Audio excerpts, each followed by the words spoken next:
The next thing I want you to bookmark is Google Drive. We're going to be using Google Drive a lot, especially for high school and middle schoolers.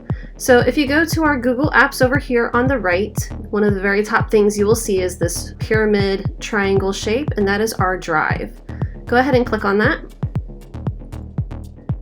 And you have reached your Google Drive. If it asks you to sign in, you're going to use your Epic email to sign in. You can see my son's Epic ID is right there on his Google account. Everything wants to be used through your school email address.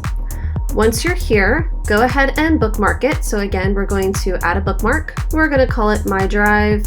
You can call it Google Drive 2, any of the above. And now we have it on our bookmark bar.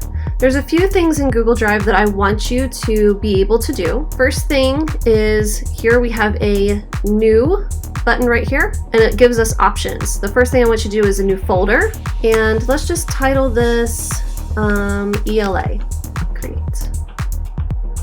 Here we have our new folder. In this new folder, I might ask you to write a summary paragraph on the book that we're reading in class. You're going to hit New again and Google Docs. This is going to open up a new document.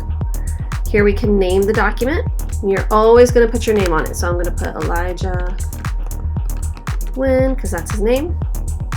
And then we're going to type some really awesome things for our book report. As you can see, when you do documents in the drive, they save automatically, so you don't have to worry about saving things or your computer crashing and losing it.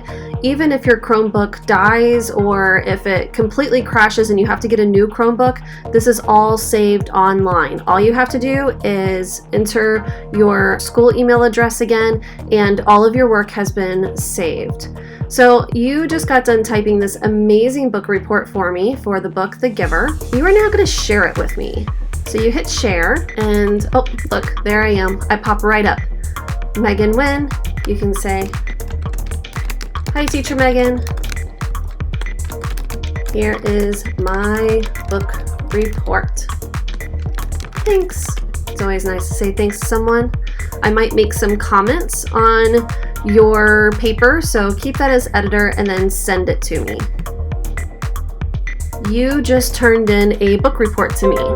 Oh, and that was my other computer saying that it received your email that you had just turned this in.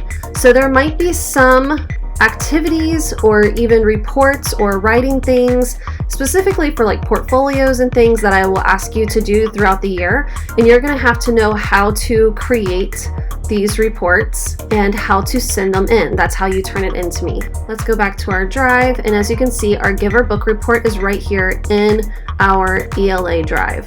So we can go back into ELA, and there is our book report right there. If you have more questions on this, please ask. It's really important to stay organized. You can have things by class if you'd like, and it's really important that you understand how to use this, just because I'm going to be sending you things as well. So we'll be using this also for our PLP documents and our family dashboards, and those are all shared documents between your family and me that we can see the changes that are being made on those documents. So it's really important for communication and for grading purposes that you guys know how to use our Google Drive. I hope that's helpful.